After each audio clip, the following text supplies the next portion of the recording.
we'll get started here with Dynamo head coach Ben Olsen. Ben, quick turnaround, now back into league play here on Saturday against Seattle. How's the team navigated preparations for that match? In regards to Seattle, it's one of the best teams in the league. Not only historical, but again this year they've done an unbelievable job since they've come in to this league, and collectively, individually, it's they're as good as anybody that we'll see this year. So it's a great test for us. We're looking forward to it, and good preparation.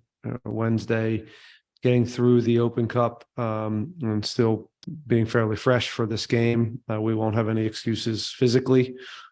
So just looking forward to it. It's a good test for us to see where we're at.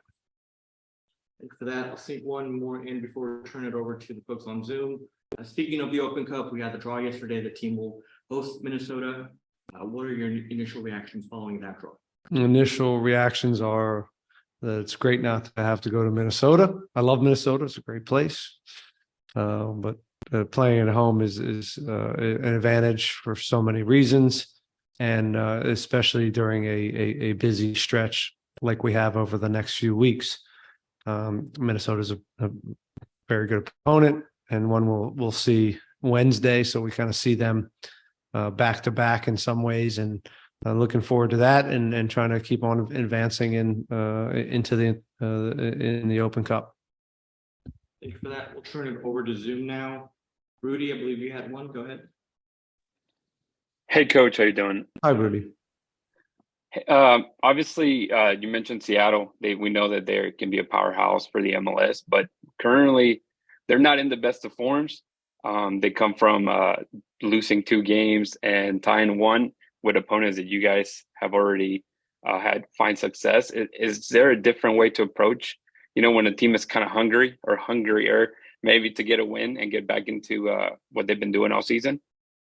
I don't put too much stock in the Open Cup loss. I saw the Salt Lake game against them, and they're extremely dangerous. And, if you watch the games when they play and don't get the results, it's not necessarily, it's a little bit of a final third, not seeing how to play, or they're good. It doesn't matter whether they win or lose. They're an experienced team. They've got good players. They're pretty collective. They don't have a lot of weak spots, and they expect to win. They have a culture of winning. So they'll be ready. Yes, maybe coming out of some form that they're not used to. Maybe there's a little bit more fire in their belly to get a win, but we can't control that. We can control how hungry we are, and how we approach the game. And they've many weaknesses, but we've dissected them enough to know that there's some ways to get something out of this game, and if we can put those into play, and again, ride our luck and get a little bit of some of that home energy and some of the commitment and defending that we're used to, and on the day, hopefully we can offensively. This can be the day that we click, and it's been hard to score goals in the run of play for us, and we'll continue to keep working on it, and one of these days it'll click. Ibrahim Aliyu made his debut midweek. I guess pretty quickly, maybe expected from a lot of us that, seeing him or his arrival shortly. But, what implementing him into your game, obviously a guy that you brought in, knowing exactly what you wanted to model. Can you talk a little bit about him and maybe what you've seen maybe in practice? Yeah, he's been really good in practice so far. You scout these players, you see them live, you speak to everybody that that knows him, and you do your due diligence on these players, but then they show up, and then you see how quickly is the transition going to happen, and you see the qualities in your environment, in your training session, what you're expecting of them. So he's been great. He's electric. He's got real pace. His hold up play has been good. His understanding of what we want out of him is he has a good foundation of that stuff as far as defensively, his willingness to do what the team needs of him. So there's a lot of good that we see so far. So, but it's not going to happen overnight. We got to continue working with him and making sure he's clear on, both sides of the ball, what we want. These guys have a head start of months and months of us preaching the same thing. So now we got to catch him up. But as far as his qualities, I think he fits a lot of things that we need right now. He's good in the box. He understands how to score goals.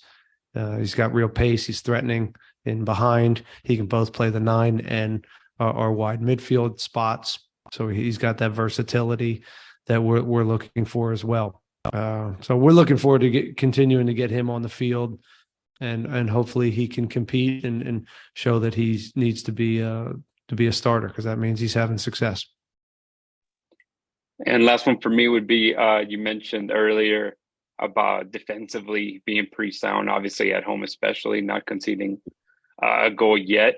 Is there a lot of pressure? You think pressure adds up to, keepers like Steve Clark or Tarbell just and keeping that clean sheet?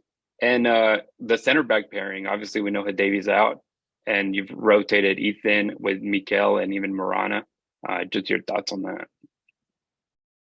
Yeah, we're proud of the kind of the resiliency of our defense. Tate goes out. We've got 2 starters going out with one season ending, and now teenage with the broken foot. It's going to be a couple months.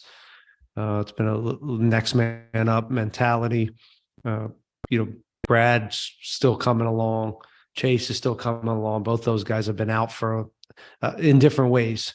Out for a while. So, and Daniel Steris filling in at right back, who's, spent very little time at the right back position. So filling in there for a need. Franco going over to the left where he never plays, and filling in that and doing what, we're asking of them, for the team, for the benefit of the team. And even though they're not in natural spots. And then Mika Dos Santos coming in and doing a good job. Ethan really growing. So that part's all great. When we talk about Steve playing at a high level, it's really, I know it's cliche, but it's collective. It's Artur, it's Hector, it's everybody being involved on the defensive end is why we're having some success in that area. So to add pressure, there's pressure every game to not give up goals and to score goals, and that's standard. We'll deal with that and hopefully continue with defensive good form. And as I said before, one of these days we can put both of those together, and that's a good recipe. If you don't give up any goals and you go score a couple, that gives you a good chance to win, right? Yes, sir. Thank you, Coach. Thanks. We'll wrap up here with Joey. Go ahead, Joey. Hey, Coach. Hi, Joey. So with Seattle, they have a lot of players questionable, some of them key players. How do you approach the game not knowing exactly who's going to be in or out of the lineup? Well, I would say they have a lot of key players that are going to play as well. I don't feel bad for Seattle in their availability of quality players. So everybody gets the injury report, and we have a pretty good feel for who they'll start. There's a couple spots where they're thin, and so we can guess. But I don't feel bad for Seattle's talent. All right, and then from the Open Cup game, is there anyone that caught your eye that's going to feature a little more heavily in this game? Well, I thought all 3 attackers had a good night. It's a tricky game to evaluate because for 55 minutes, you're playing in a 4-4-1 and you're grinding. But you do within that see qualities of guys that or moments where a Nelson Quinones has to really dig in defensively and deal with overlaps, individual defending, back back stick defending because of a lot of service. Sebas Ferrer, I thought, put a really good shift in and held the ball up at times well. Really understood how to defend in that to make it difficult for the opponent. Thor obviously scoring a goal helps, and he also was caught in some positions where not real familiar with him, being pinned back and doing a good job defensively. So there was a lot of that I liked.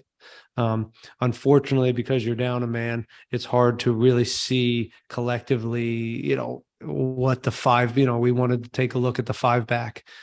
And we didn't get a great look at that, which is unfortunate, or to make adjustments at half times. But as far as grittiness, I think every player that played on that field gave everything. And I was really, it was really nice to see guys dig in. Luis Calcedo, the game was built for him to break up plays. Still, Brooklyn did okay. I still want a little bit more from him, but again, he's a guy that suffers from the game not being 11v11. Who else? It was good to just get minutes for Brad Smith.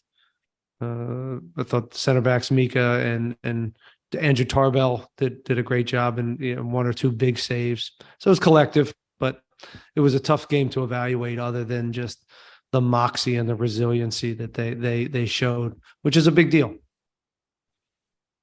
Last one for me. How close is Eric Sviatchenko to getting into the lineup? Good question. I ask that every day to our trainers. He's coming along. This calf has been a little tricky. He also had a car accident that put him out a little bit as well. His transition has not been the easiest. That's that happens, and we're patient, but we want him on the field. All these games are coming, and we need depth, and we're also just excited to see him because we know he can be a big piece to us getting better, or compete for that spot. But right now, Ethan's been great, and hopefully DeSantos makes my life really difficult when he does come back healthy. To pick a starting center back pairing. All right, thanks so much, Coach. Good luck tomorrow. Okay, thanks, Joe. Thanks, Rudy. Thanks, everyone. We'll have media resources later. Well,